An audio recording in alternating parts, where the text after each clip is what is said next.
Okay, Justine Allison. Yeah. You live and work in a beautiful environment, very rural, surrounded by woodland. Would you say that your surroundings have a bearing on how you make and what you make? Yes and no. I think I'm quite an urban-minded person. I'm quite building-centric. I am an outdoors person, but not so much in the sort of, I'm not constantly out. I'm not sort of rather be out in a field than in my studio. So I quite like my urban environment. I like being inside as much as I like being outside. I think what I was informed by, which was obviously where I grew up, which was an urban environment in London. There's so many lines, there's so many things that you see that aren't natural anyway in our sort of natural environment, if you know what I mean. I think it does have a bearing. It's weird though, I'd say my work probably got more linear as I moved to the countryside. But then there are lines everywhere. Yeah. But there's movement, and there's light everywhere, albeit differently coming through. I find so where I work in my studio, I have to have a window. I have to be able to look out. I've realised I have to work looking right out. So I need that open. I need that space, and I like seeing the change outside. So yes, it does have a bearing. I probably wouldn't be able to pinpoint it exactly. Did you have your studio base in London? Did you have a window to look out from? I had the doors. It was no railway arch, so it's either the doors had to be closed in the winter because it was freezing, really really cold, and it was a shared space. But that was that was amazing as well. But there was a courtyard, lots of other makers and artists, and it was a great way to start. I loved it. And when you say you think your work's become more linear, do you refer to the sort of aesthetic, the shape and form of your work, or decoration on your work? I think everything has changed. It's hard to say because actually when I was in London, because when did I move here? 2003. I'd finished college in 1998. So it's not a massive amount of time from finishing college to sort of starting on my path. So it's a hard one to say whether it's because of moving things changed. I think what changed is when I moved, I was able to work full time, or on mostly full time on it, whereas in London I didn't. I was in the studio quite a lot, but I was also working. So those differences, I think, the more time and more headspace. There's less people, there's less everything around. So I'm taking in more of my environment. How about the medium? So you work with porcelain, and you hand build with porcelain. To those that know ceramic mediums and those that don't, they've sort of recognised some real technical challenges inherent in that. What is it about porcelain that attracts you? It was initially the light, and particularly the one that I use. I mean, when I was at college, I made bone china, and so I was hand building with bone china, which again, not something that you do a lot of. And I really liked it, but it was almost too white. And there was just something about the porcelain, the one that I use, when I started working with it, everything about it felt right, from how I worked with it to the finished firing, the colour of it when it was fired, because I've never used the colour of the clay unglazed is really important, because they can change, and I tried quite a few. And hand building, there's something, I think especially now, it's like having a piece of paper to me. And I can have an idea and I can sort of just do it. So I can roll my clay out. I can roll clay out with my eyes closed and I can feel it. And it's simple to work. There's a lot of technical challenges, especially with the new work. But again, I know the material quite well. So I know when to work, when it's gone too far, when it's too dry, or what I can do with it. But I suppose it's nearly 20 years of hand rolling out clay. That's a long time, really, because I started I was hand building at college. I did a bit of throwing, which I liked. I wasn't particularly brilliant at it. I liked it though. But I think it is that sort of, it's almost quite immediate. I can roll out, and if I have an idea, I can actually do it. There is preparation, but it's a piece of paper, but it's clay. Yes, just roll it out, get on with it, experiment. So you do go straight into the clay. Do you ever work with paper? I do. Yeah, I have done with some of the new pieces with vases, just purely because of angles. I've had to. I don't think I could just go straight in there and go cut it because it just wouldn't work. So I have to start off with, especially if there's 4 sides, I've got to start off. They're all cut out from the same size, but obviously by the time I finish making something, it's going to have altered. It's only these pieces that I've done that with, these new pieces. But again, that's still quite immediate, so I can roll my clay out and I can draw, and then. But it's sort of the shape that I want, and sort of try it, and I can go for it. I don't draw the idea down. I draw with the clay. For me, the drawing part, to draw, say if I wanted to draw an idea, it just wouldn't. It's not how I do it. So for you, that making with the clay is the immediacy. That's the thought. Yeah, that's like my drawing with it. So ideas for your forms, you say you wouldn't draw, you sort of note down ideas. Do you find yourself sketching as part of your practice anyway, out and about? No, I don't. I mean, I spend a lot of time looking, and I suppose I photograph a lot now, which I suppose is a modern day thing, much more than I used to. I wouldn't say I've ever been a sketcher anyway. It's not something that I'm like. It's not that I don't like it, and I like drawing, but it's not it's not how I record things. I suppose I write. I have like thousands of bits of paper, and I find bits of there's bits on newspaper because I use a lot of newspaper, and then obviously I can't find the newspaper, but I've realised that's what my mum does as well.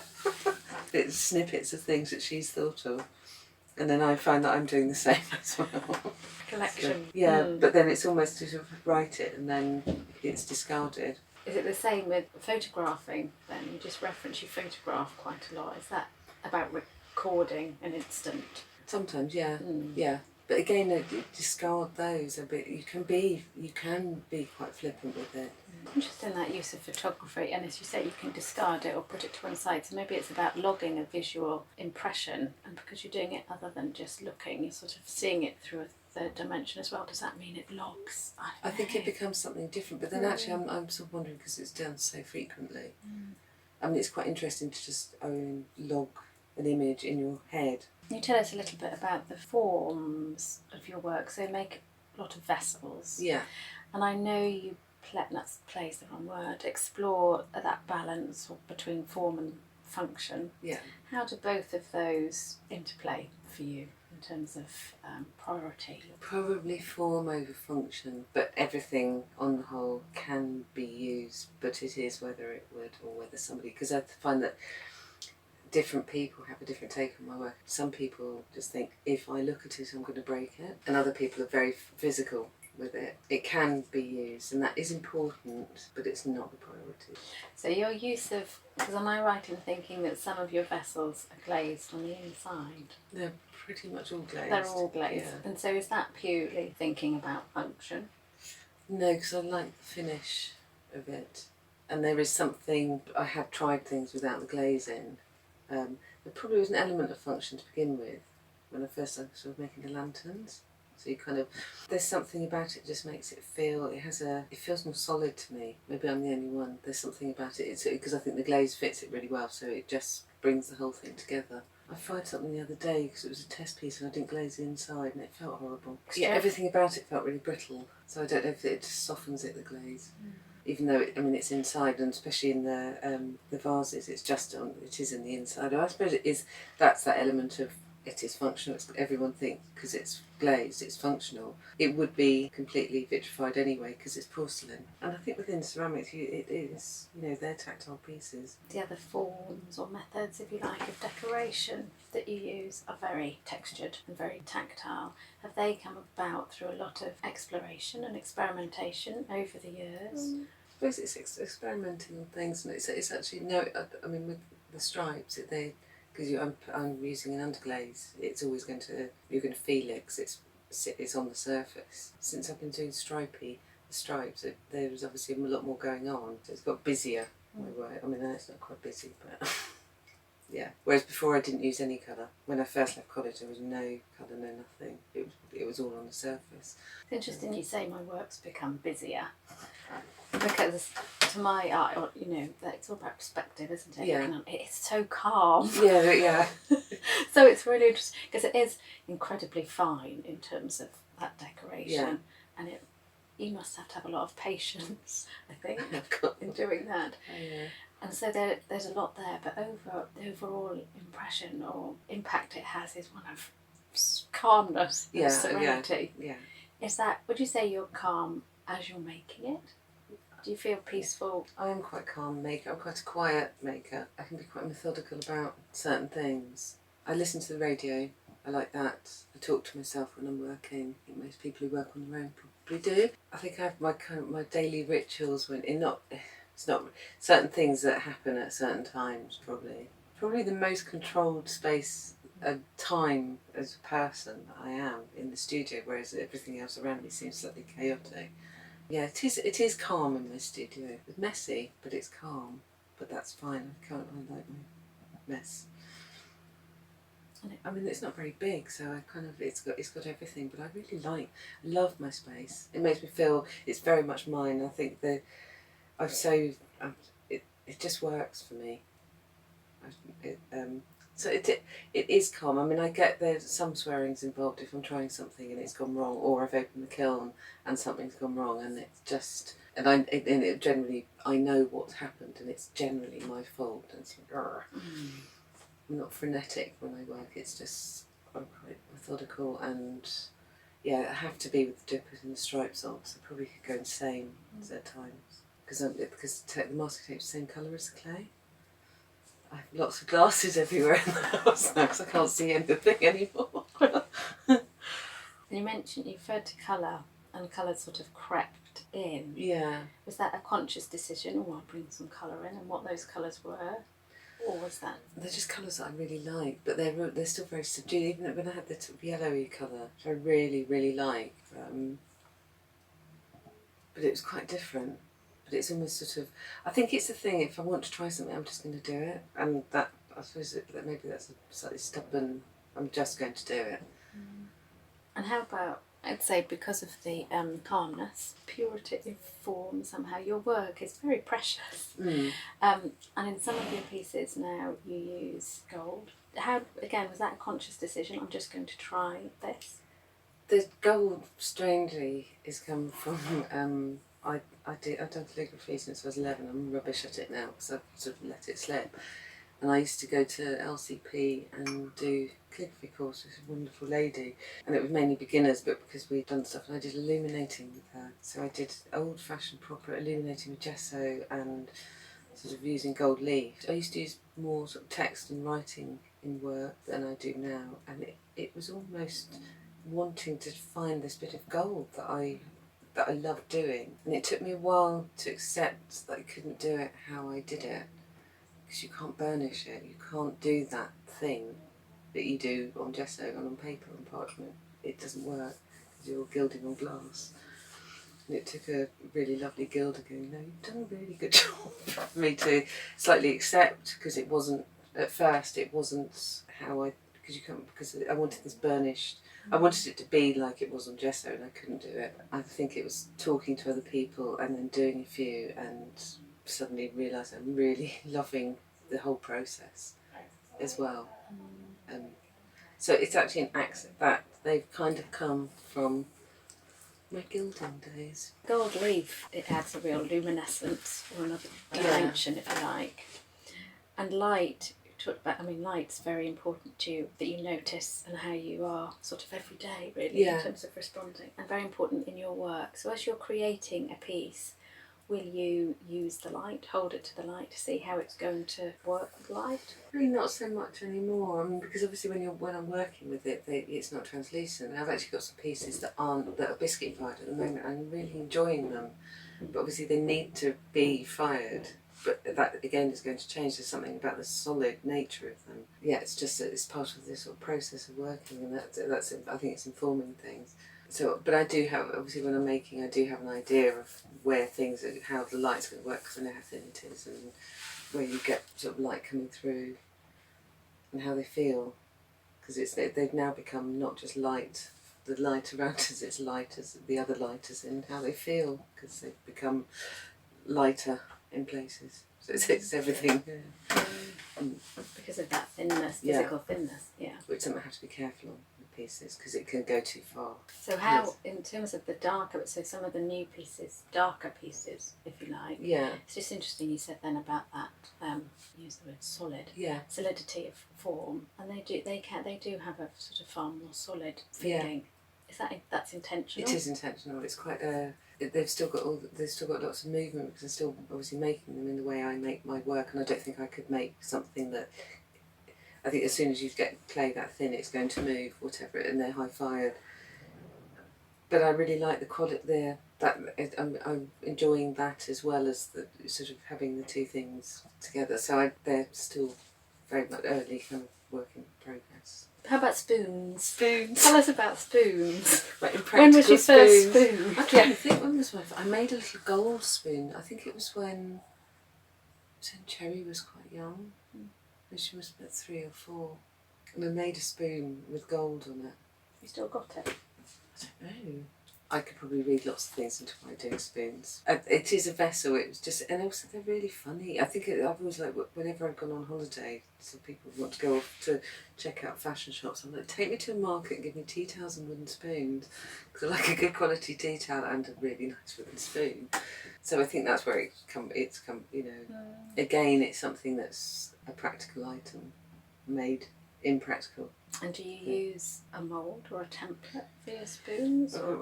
Mine are all sort of lovely bits of cardboard, generally an old catalogue of some kind from something that I've been in. And I've got a wooden spoon, so I just cut them out and I just press it in. I literally just press it in.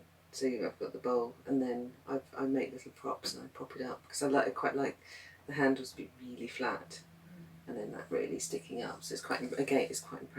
But they don't, again, you know, you get some great movement in them. They won't ever stay what they are. And you've introduced some decoration and some colour. Also, the spoons, you've introduced a different material. So you mentioned earlier about some twine being bound around some of the handles.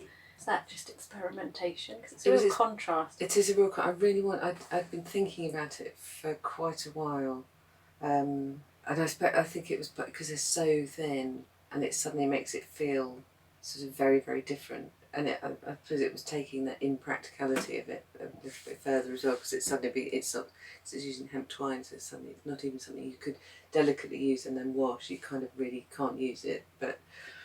And I really like the contrast because I've done it on ones where I'd wiped the glaze away a bit, some of the stripes, so I'd kind of destroyed the stripes a bit. And then it's very tightly bound. I think a lot of it is quite aesthetic, yeah. Spoon's one of the oldest tools known to man, isn't it? Something very fundamental about They're amazing. There is the spoon. It's such a great thing in all its forms, whether it can be used or not. Because actually, lots of people making spoons, and I'd say they can probably all be used, but with caution. But that's fine. I went to this amazing car boot, was it last year? And there was somebody selling their collection of commemorative teaspoons from everywhere, hundreds, and I've got some, and I quite like, I've got, you know, some Tower of London spoon to do, it's not meant to be used, but it's, so that whole thing, you know, the gamma of work where spoons have gone, so I'm just adding to that. So you've been making for how long? I finished college in 98, so nearly 20.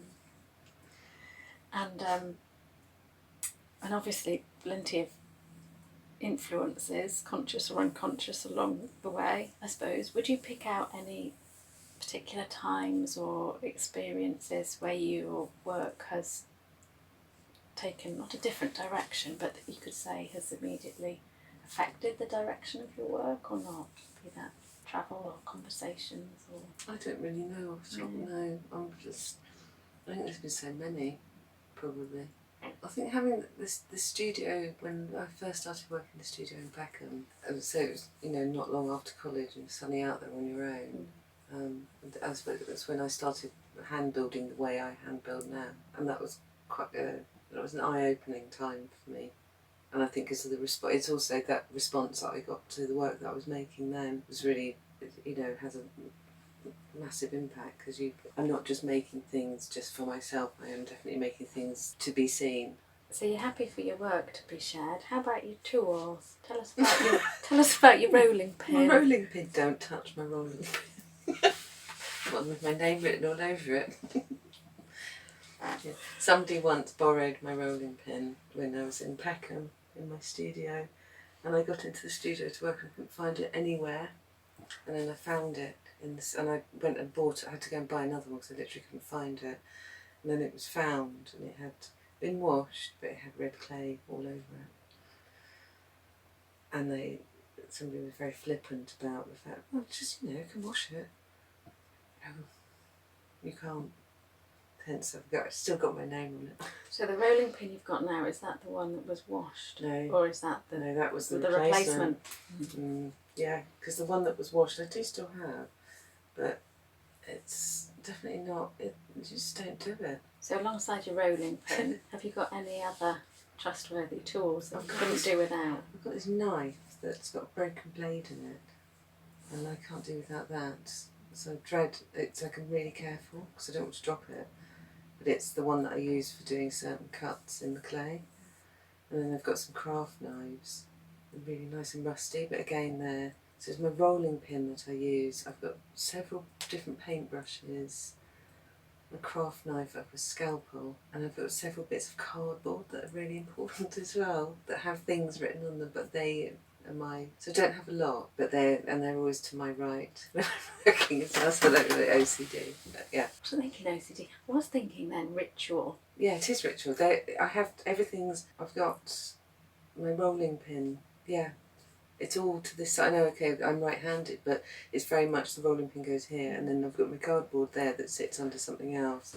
On the odd occasion that I move things because I need to clean that bit. If I've had a bit of a break over Christmas, there's generally quite a lot of cobwebs around, so I have to kind of carefully de-cobweb it. But I don't really.